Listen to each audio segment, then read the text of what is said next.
Chapter 6. CNN hires intelligence spooks. Or is it the reverse?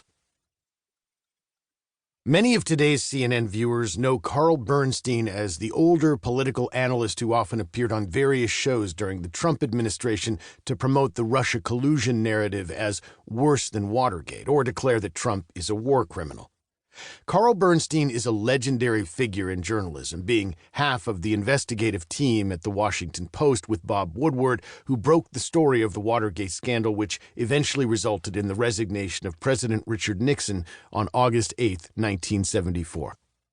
However, in the Trump era, Bernstein became something of a joke, claiming that the Russia collusion story, President Trump's call with Ukrainian President Volodymyr Zelensky, Trump's response to the COVID-19 crisis, and Trump's phone call with the Georgia Secretary of State in the wake of the disputed 2020 election were all worse than Watergate, or had echoes of Watergate.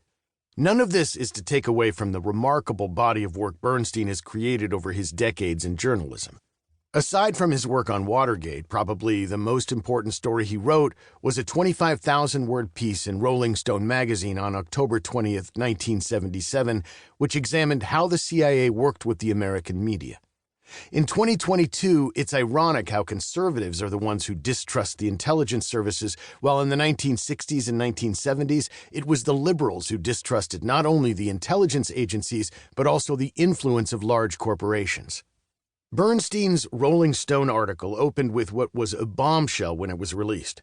In 1953, Joseph Alsop, then one of America's leading syndicated columnists, went to the Philippines to cover an election. He did not go because he was asked to do so by his syndicate. He did not go because he was asked to do so by the newspapers that printed his column. He went at the request of the CIA. To the American public of 1977, this was a shocking accusation. If there is a wall between church and state, there is supposed to be an equally high wall between the media and the government, particularly the intelligence services like the CIA, which are not supposed to be operating in the United States. It's difficult to think of anything less democratic than an intelligence agency guiding news coverage.